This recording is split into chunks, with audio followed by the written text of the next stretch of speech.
Oui, bonsoir. Aujourd'hui, je vais enfin vous parler d'un SCP les plus connus. Vous avez été extrêmement nombreux à me demander de parler de cette chose très connue de la Fondation, alors c'est chose faite. Aujourd'hui, nous allons parler de SCP-682. SCP-682 est un SCP très intéressant sur plusieurs aspects. C'est une créature qui est en fait tout simplement indestructible. Mais genre vraiment.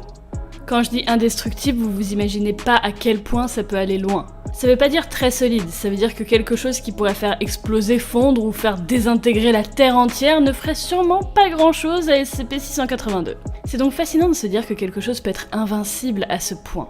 Et c'en est devenu au fil du temps un running gag pour la Fondation, car des dizaines et des dizaines d'essais ont été effectués pour détruire SCP-682. En attendant sa destruction, il doit être contenu dans une chambre de 5 mètres sur 5 mètres sur 5 mètres, doublée de plaques d'acier de 25,4 cm d'épaisseur, résistantes à l'acide chlorhydrique. La chambre de confinement doit être remplie avec de l'acide jusqu'à ce que SCP-682 soit immergé et en stase. Toute tentative de SCP-682 visant à se déplacer, à parler ou à forcer le confinement doit être immédiatement stoppée avec la force rendue nécessaire par les circonstances. Bon, c'est bien tout ça, mais qu'est-ce que c'est alors ? Eh bien, SCP-682 est une grande créature vaguement reptilienne d'origine inconnue. Elle semble être extrêmement intelligente et semble vouer une haine à toute forme de vie.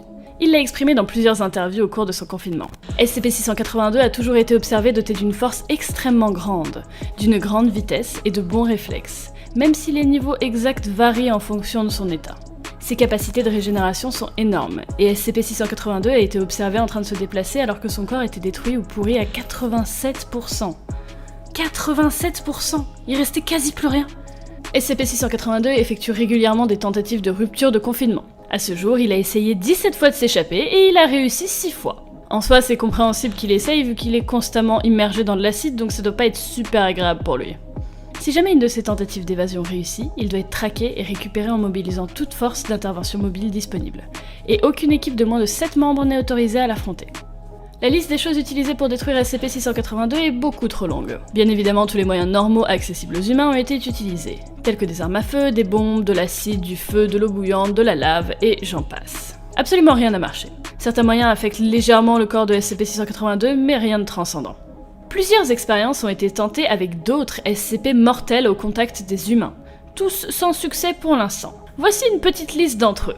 Il y a eu un premier test avec SCP-689, une statue qui doit être observée en permanence et qui, à toute rupture de contact visuel, exécutera instantanément toute personne l'ayant observée auparavant. Ils ont été mis dans la pièce, SCP-682 l'a observé, puis les lumières ont été éteintes. Lorsqu'elles furent rallumées, SCP-682 gisait dans une flaque de liquide grise, mais était bel et bien vivant. Et SCP-689 n'avait pas bougé. Un deuxième test a été effectué avec SCP-17, qui est en gros l'ombre d'un petit enfant, qui tuera en bondissant et enveloppant tout objet vivant ou non possédant une ombre projetée sur lui. Mais durant le test sur SCP-682, il fut ignoré. 682 essaya vaguement de communiquer avec lui en émettant des sons peu supportables qui ont endommagé quelques appareils d'enregistrement, mais rien ne s'est passé. Un troisième test a été effectué sur SCP-162, qui est un amas d'hameçons, de fils de pêche, d'aiguilles, de ciseaux et d'autres objets tranchants, formant une boule de près de 2 mètres de largeur et 2 mètres de hauteur. Après avoir été dans le voisinage de SCP-162, les sujets ont déclaré se sentir attirés par l'objet afin de le toucher. Ce désir peut s'étendre sur plusieurs semaines après avoir vu l'objet et se transforme en une obsession dans de nombreux cas. Le contact avec SCP-162 entraînera immédiatement l'implant de plusieurs crochets dans la peau du sujet. Toute lutte ou tentative de s'échapper prendront encore plus le sujet au piège, aboutissant généralement au piégeage complet du sujet sur la surface de SCP-162. Le sujet saignera abondamment, entraînant la mort après une longue période d'agonie. Un peu comme SCP-198 que je vous avais présenté, mais légèrement moins dégueulasse quand même. Le test fut légèrement plus concluant, mais ne sera pas refait. SCP-682 fut exposé à SCP-162 et toucha l'un des hameçons. Il se débattit très vite, très violemment, et de fil en aiguille, il se retrouva quasiment immobilisé contre SCP-162.